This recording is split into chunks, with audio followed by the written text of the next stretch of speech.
Assalamualaikum warahmatullahi wabarakatuh. Perkenalkan, nama saya Dini Qurratul Ain. Di sini saya akan mempresentasikan tugas ujian akhir semester mata kuliah pengantar studi Islam, yaitu dosen pengampunnya Ibu Siti Jahro SH MSI. Di sini saya akan membahas mengenai perkembangan studi Islam di kawasan Eropa dan Amerika Utara. Langsung saja ke latar belakang, yaitu studi Islam secara etimologis merupakan dari bahasa Arab, yaitu dirasa Islamiyah, sedangkan studi Islam di Barat yaitu Islamic Studies. Jadi studi Islami secara harfiah adalah kajian tentang hal-hal yang berhubungan dengan Islam. Perkembangan studi Islam ini bidang studi yang banyak menarik para orientalis, baik dari kalangan sarjana muslim maupun sarjana non-muslim.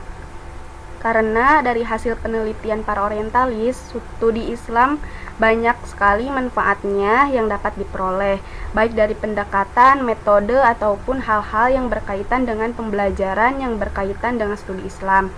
Penelitian Barat mempelajari kajian tentang Islam diawali pada abad ke-19, mengkaji tentang perkembangan studi Islam bermunculan dari para sarjana Barat yang hingga kini kajian tersebut terus dinikmati dengan munculnya program studi khusus tentang Islam dan dunia timur di berbagai universitas terkenal di Eropa dan Amerika. Kerumusan masalah yaitu bagaimana perkembangan studi Islam di Eropa dan bagaimana perkembangan studi Islam di Amerika Utara. Tujuan penulisan untuk mengetahui perkembangan studi Islam di Eropa dan untuk mengetahui perkembangan Islam di Amerika. Selanjutnya ke perkembangan studi Islam di kawasan Eropa. Studi Islam yang dilakukan oleh Barat sudah berabad lamanya sejak abad ke-19 yang berawal sejak Perang Salib pada tahun 1096 sampai 1270 Masehi. Pandangan mereka terhadap studi Islam sebagai kekuatan dan peradaban Islam. Kajian Islam ini bukan lagi baru karena sudah dimulai pada abad ke-13 pada awal pertemuan Barat dan Islam di Universitas Prancis yang sedang mempelajari karya-karya sarjana muslim, yaitu karya filsuf muslim seperti Ibnu Rushd hingga membentuk sebuah komunitas yang dinamakan Averroisme. Penyebab langsung munculnya orientalis atau ahli ketimuran adalah adanya studi-studi yang dilakukan oleh ilmuwan Barat tentang ketimuran, baik berupa sastra, sejarah, adat istiadat, politik, lingkungan maupun agama di Timur Asia, termasuk Islam. Minat orang Barat untuk meneliti masalah-masalah ketimuran sudah berlangsung sejak abad pertengahan. Mereka melahirkan sejumlah karya-karya yang menyangkut ketimuran. Para orientalis semakin hari semakin rajin dan semakin mempelajari kajian tentang timur, khususnya mengenai Islam. Mengenai Islam dan Eropa dapat dikelompokkan menjadi dua fase, yakni satu fase kejayaan Muslim, yaitu hubungan pertama kali antara Barat dan Muslim adalah lewat hubungan perguruan tinggi. Para orientalis datang di perguruan tinggi Muslim untuk mendalami ilmu pengetahuan dan teknologi. Yang kedua, fase Renaissance, yaitu hubungan Muslim dengan dunia Barat. Pada fase kedua berlangsung selama abad Renaissance. Eropa menguasai dunia untuk mencari mata dagang komersial dan penyebaran agama. Studi Islam di kawasan Eropa yang hanya merasakan kedamaian dan penguasaan hanya di kawasan Rumania, yang mana di negara-negara kawasan Batlik. Salah satu bukti adanya kedamaian dan penguasaan yaitu adanya Masjid Raja Karol yang masih terlihat utuh. Pembangunan masjid ini terbukti adanya penguasaan yaitu adanya kemesraan dan kedamaian antara masyarakat Muslim di Rumania dengan tentara masa lalu yaitu tentara non-Muslim. Di kawasan Lituania, komunitas Rusia memasukkan Lituania ke dalam Federasi Uni Soviet yang mengakibatkan Muslim Lituania kehilangan semua sejarah, bahasa budaya, dan ilmu pengetahuan tentang Islam. Seiring dengan berjalannya waktu, komunitas tumbang dan Uni Soviet runtuh.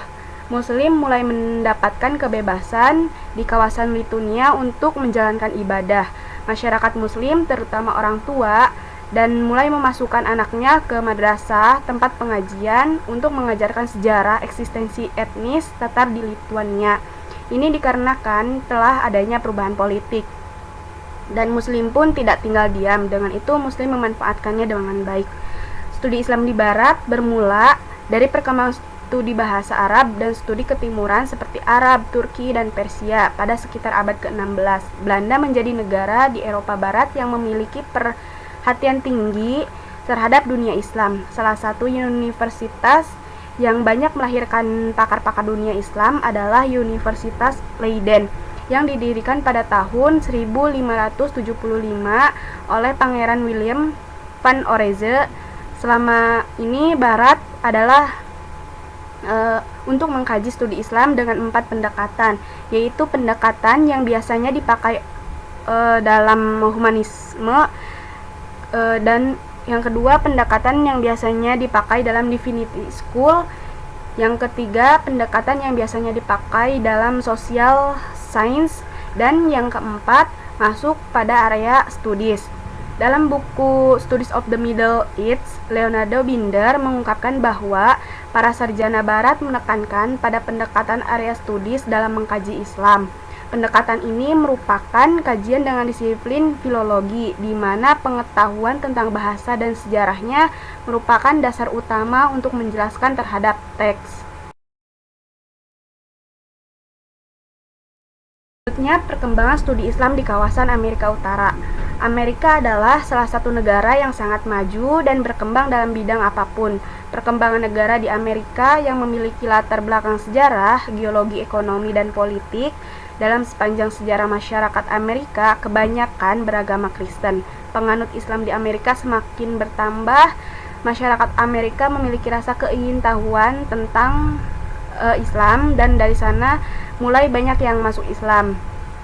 Perkembangan Islam hingga sekarang di Amerika menurut Umar Faruk Abdullah sebagai profesor di studi Islam Universitas Chicago, dia juga sebagai ketua Nawawi Foundation. Menurutnya, masyarakat Amerika setidaknya ada kurang lebih 7 juta jiwa yang menyatakan dirinya Islam. Pada masa itu, adanya migrasi Muslim Timur Tengah ke Amerika Utara, khususnya Amerika Serikat, bertujuan untuk memperbaiki ekonomi kehidupannya. Muslim yang hijrah ke Amerika juga memiliki tujuan untuk belajar. Pada sekitar tahun 1970 Masehi,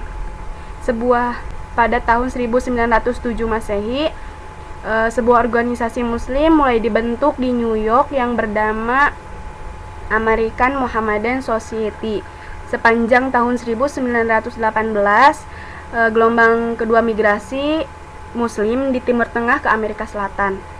Sekitar tahun 1928 di Kanada, Muslim mulai lebih diketahui kehadirannya. Hal ini ditandai berdirinya masjid di kota Edmonton, Kanada. Pada tahun 1930, gelombang besar migrasi Muslim ke Amerika Utara mulai kembali datang lagi, hingga bertambahnya jumlah Muslim di Amerika. Diketahui pada akhir Perang Dunia Kedua tidak terdapat gelombang migrasi lagi, sehingga tidak terdapat pertambahan populasi Muslim di Amerika Serikat selain berasal dari kelahirannya. Terdapat wilayah-wilayah lain yang memiliki komunitas Muslim yang menonjol di Amerika Serikat. Wilayah tersebut adalah California, Michigan, dan Massachusetts. Los Angeles dan San Francisco adalah 2 kota utama yang memiliki komunitas wilayah Muslim di wilayah California. Charles J. Adams, tokoh yang menggeluti sejarah agama-agama dan studi Islam di Universitas Chicago, membuat klasifikasi metode para orientalis dalam mengkaji Islam. Ia menyatakan bahwa minimal ada 2 pendekatan yang biasanya digunakan ketika mengkaji Islam sebagai agama dan kebudayaan, yaitu pendekatan normatif dan pendekatan deskriptif. Sekian presentasi dari saya, semoga bisa diserap dan semoga dapat dipahami. Assalamualaikum warahmatullahi wabarakatuh.